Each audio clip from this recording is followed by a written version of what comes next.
उनके ऊंचे और मस्त होते हैं, इम्तिहान भी उनके जबरदस्त होते हैं। ये कहानी एक व्यक्ति के बारे में जो भगवान की मूर्ति के सामने बैठ के पूजा कर रहा था, ध्यान लगाने की कोशिश कर रहा था और मन ही मन अपने आप को कोस रहा था कि भगवान, अगर आपको मुझे इतने ही दुख देने थे तो आपने मुझे धरती पे भेजा क्यों? अब मुझसे झेलते नहीं बनता, मुझे अपने पास बुला लीजिए, वगैरह वगैरह।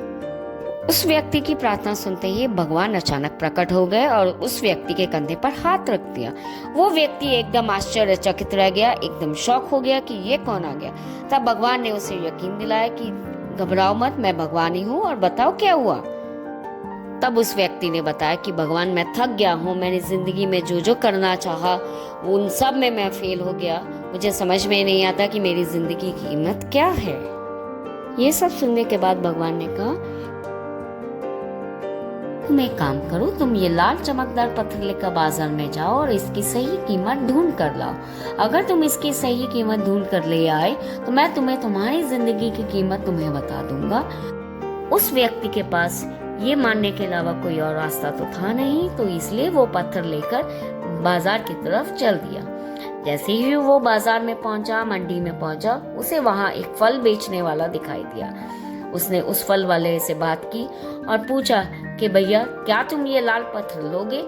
उस फल वाले ने कहा, हाँ बाबूजी, मैं ये लाल पत्थर जरूर ले लूंगा, लेकिन मैं इसके बदले में आपको ज्यादा कुछ दे नहीं पाऊंगा सिवाय 6 किलो आम के। अगर आपको आम चाहिए तो आप ये पत्थर मुझे दे सकते हैं। ये सुनकर वो व्यक्ति आगे बढ़ गया और आगे चलते ही उसे एक सब्जी वाला दिखाई दिया। फिर उसने उस सब्जी वाले से भी वही सवाल पूछा जो फल वाले से पूछा था कि क्या तुम ये लाल पत्थर लोगे? उस सब्जी वाले ने कहा, हाँ बाबूजी, मैं भी ये लाल पत्थर ले लूंगा, लेकिन मैं आपको इसके बदले में सिर्फ 10 किलो आलू ही दे पाऊंगा, उससे ज्यादा मैं आपको कुछ नहीं दे सकता। ये सुनकर वो व्यक्ति आगे बाजार की तरफ बढ़ गया। जैसे ही वो बाजार में आगे बढ़ा, उसे एक सुनार की दुकान दिखाई दी। उसने उस सुनार को वो लाल चमकदार पत्थर दिखाया और पूछा कि क्या आप ये लाल पत्थर खरीदेंगे, और अगर आप ये लाल पत्थर खरीदेंगे तो कितने में खरीदेंगे? लाल पत्थर देखकर सुनार बहुत खुश हो गया और उसने उसकी कीमत 50 लाख रुपए उस व्यक्ति को बताई, लेकिन उस व्यक्ति ने उसे बेचने के लिए मना कर दिया।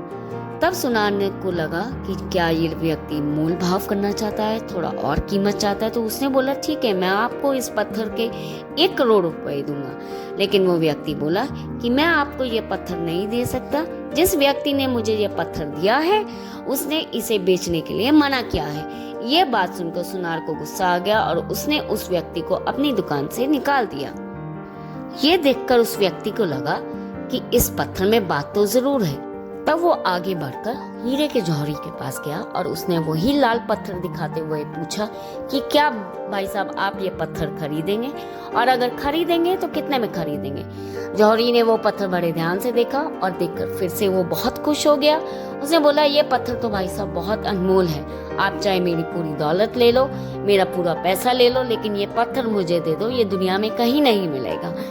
ये सुनकर वह व्यक्ति बहुत खुश हो गया और उसने उस जौहरी से कहा कि जिस व्यक्ति ने मुझे ये पत्थर दिया है उसने इसे बेचने के लिए मना किया है। ये बताकर वह व्यक्ति भगवान के पास वापस आ गया और वापस आने के बाद उसने भगवान को बताया कि भगवान, ये कैसा पत्थर है कि जिसकी कीमत हर एक व्यक्ति के नजरिए में अलग अलग है। कोई इसे आम देकर खरीदना चाहता है तो कोई आलू देकर, कोई 1 करोड़ रुपए देना चाहता है इस पत्थर के, और कोई अपनी पूरी दौलत देकर ये लाल पत्थर खरीदना चाहता है। अब आप मुझे ये बताइए कि मेरी जिंदगी की कीमत क्या है?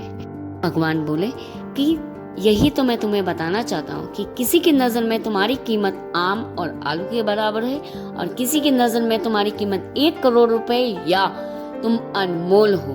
तुम्हें उसी सही व्यक्ति की खोज करनी चाहिए कि जो तुम्हें सही अवसर दे और तुम कमाल कर पाओ। ये छोटी सी कहानी हमें ये सीख सिखाती है कि कई बार हम जिंदगी में परेशान हो जाते हैं कि जो हमें चाहिए वो हमें नहीं मिल रहा है, लेकिन हमें पेशेंस, सब्र के साथ उस सही अवसर, सही अपॉर्चुनिटी का इंतजार करना चाहिए, और जैसे ही वो अपॉर्चुनिटी आए अपने हार्ड वर्क के साथ हमें उसको सक्सेसफुल बनाना चाहिए। In the end, I would like to say patience is the key to success. Patience रखिए, हार्ड वर्क करते रहिए and you will be successful. If you liked my story, please like, share, and subscribe, and wait for our next story.